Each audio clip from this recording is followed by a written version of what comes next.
What's going on, everybody, and welcome back to the channel. Today I'm going to be discussing one of the most unappreciated maps in Call of Duty Zombies. Now you may be asking yourself, what map am I talking about? And well, the map I'm referring to is Call of the Dead. As always, before we start this video, if you do enjoy, make sure you leave a like and drop a sub to the channel if you are new.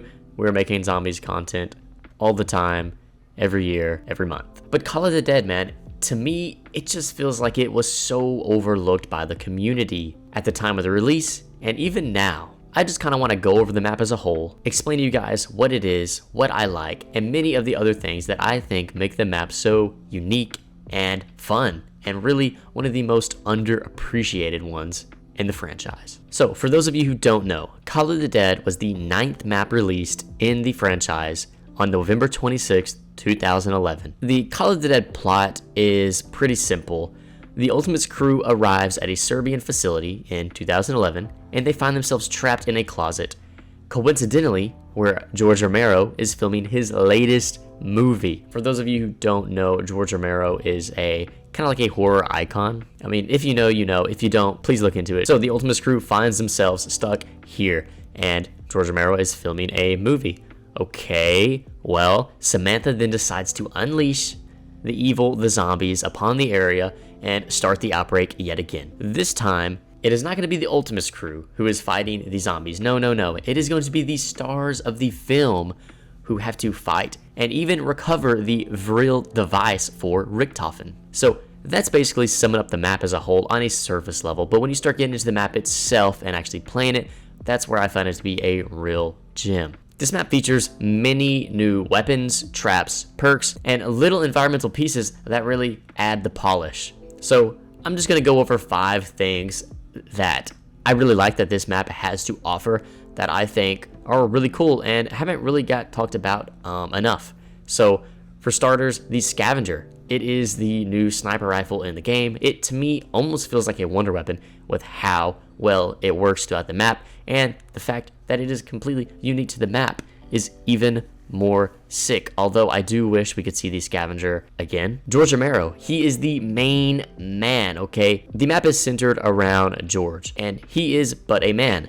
However, in this map, he is the new special zombie, but he isn't like Panzers or Hellhounds, no. He appears right as you spawn into the map, and he stays around the whole time. Every round he follows you around the map until he finally reaches you. So you spawn in on round 1, and there he is. He's just trotting around in the water. He's super slow, but like the tortoise in the hare, he will eventually get you, more than likely. You know, as they say, slow and steady wins the race, and George, well, he's the definition of that. The VR11, it is the real wonder weapon of the map, and it's really simple. It basically turns zombies into humans. That's really unique. That's something we haven't really seen, and at the time I feel like that was just so random. And to continue from that, so the VR11 turns the zombies into humans, and then the zombies chase the human. It's pretty simple, and I honestly think the design is cool just based off the way it looks. Although I'm not the biggest fan of using the VR11, I think it was super cool of them to try, and it kind of reminds me of something from like Portal, if any of you know what that is. It kind of just reminds me of that, but it's unique. It's really cool, and I just love seeing them try new things, especially early on in the franchise in Black Ops 1.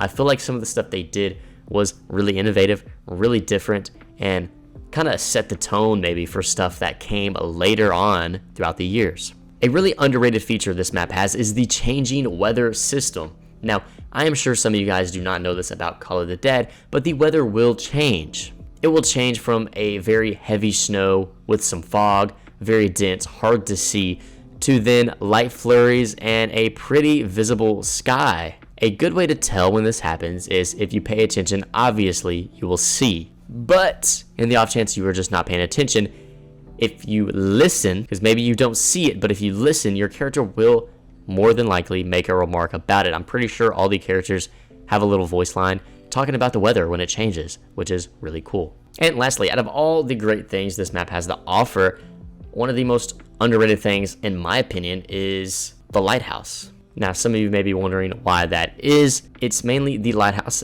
beam. So it shows players where Pack-a-Punch is because Pack-a-Punch moves around the map. Again, not something we have really seen at this point in time. Having a feature like that with the Lighthouse showcasing where to find Pack-a-Punch as it moves around the map is just really cool in my opinion. Now really that doesn't scratch the surface a whole lot. There are so many things that this map did that are just great. I didn't even mention the sickle, I didn't mention the flinger, electric zombies, or even Deadshot Daiquiri. But as you can see, they really added a lot of cool things to make the map pop. And I don't see people talk about it enough, especially with how well it all just blends together. Maybe I've just had my eyes closed this whole time, but really guys, I just don't see much love for Call of the Dead in rankings and lists and just general of people talking about maps they enjoy. Call of the Dead is never mentioned.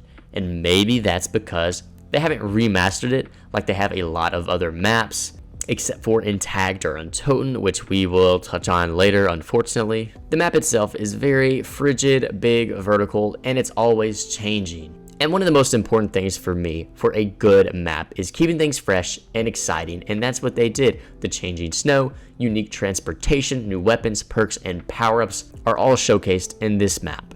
Now, with this map taking place within the filming of a movie and the Ultimates crew being trapped in a closet, who do you play as? Well, it's pretty simple. You play as 4 actors and an actress. Danny Trejo, a legendary movie star who has been in films such as From Dusk to Dawn, Spy Kids, Heat, and even animated shows like King of the Hill and Rick and Morty. I'm sure if you have seen this man, you would know him. You would be like, okay, I've seen this guy. You may not know exactly from what, but everyone has seen this man.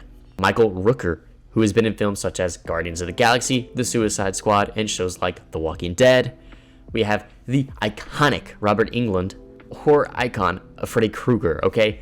If you know anything about horror, if you know anything about the Nightmare on Elm Street movies, which are just absolute cinema, a lot of bad ones, a lot of goofy ones, but they are great. They are very iconic to the genre. Robert Englund is that guy. He has always been that guy. He is just a staple in horror. And last but not least, Sarah Michelle Gellar, who I think is so cool. She was in The Grudge. She was in the Scooby-Doo movies. I Know What You Did Last Summer, and as most people know, Buffy the Vampire Slayer. I mean, that lineup is great. All these stars are great, and you get to play as them in this map, which is awesome. These stars make up the cast and crew for this adventure, and that is just so sick. Playing as the iconic movie stars from the present and past. They've had so many good roles, and the fact that they're in something like COD Zombies is just overlooked by so many people, and is never getting the love I feel it deserves.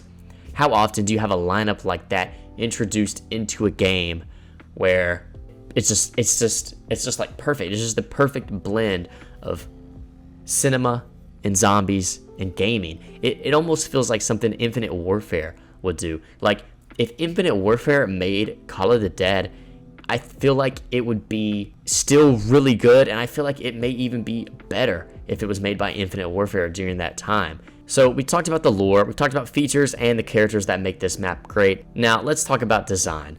For the most part, this map is highly narrow if you really look at it. It has tight corridors, towering stairs, small rooms, and only a few open spaces make up most of the map. In ordinary cases, if someone described this to me, I'd be slightly turned away, but it all is just so fitting for this map. And with the inclusion of zip lines and the ice slide, it makes the map mobility 10 times better, which is huge for this game. Now, they didn't really bring real mobility into the franchise, I think, until Transit. I mean, you were on a bus, for God's sake. However, zip lines being prevalent this far back is kind of a big deal because it is something they still use in today's Call of Duty. It is something that they have thought, this works, people like it, and it is a good way to get from point A to point B. So yeah, anytime they have a feature like that that sticks around for as long as it did, that's how you know it was a W, regardless of how you feel. Having a map like this for me is huge. I love movies, I love horror, I love zombies, and I love the snow. So as you can imagine, this map is just everything you'd want in a map if you were me, okay? The only issue I have with this map is that it was released on Black Ops 1, and it came out when I was a mere little baby. Well, 10 years old, but you get the point. Now, the fact that it came out on Black Ops 1 is fine, but if this came out during the Black Ops 2 or Black Ops 3 timeframe, wow, talk about a banger. And better yet, Infinite Warfare, which is probably a better fit for a map like this, it would have been amazing, even better than it is now. Now, they did remake this map in Black Ops 4 with Tagged or Totem, okay? But it just does not have the same oomph. It does not have the same vibe that the original brings, and it's really a shame. I mean, look, they have the awful Thundergun Snow variant that I didn't really like, the Easter egg cutscene that was just iconic in the worst ways in the zombie community for being the finale of the Aether zombie storyline, and the fact that it came out at one of the worst times for zombies was truly a letdown. But Call of Duty itself, remake aside, was so fun. It was simple but also unique and innovative. It just does not get the love it deserves. So I hope you guys enjoyed this video. If you guys learned anything new, if you guys agree, disagree, anything like that, man, please let me know down below. I would love to see your takes on it and how you feel about the map. I had a lot of fun making this video. I really liked talking about it. So if you have any other maps you wanted me to discuss, talk about, do a little deep dive in, let me know. But yeah, with all that being said, love you all, and I will see you all in the next video. Peace out.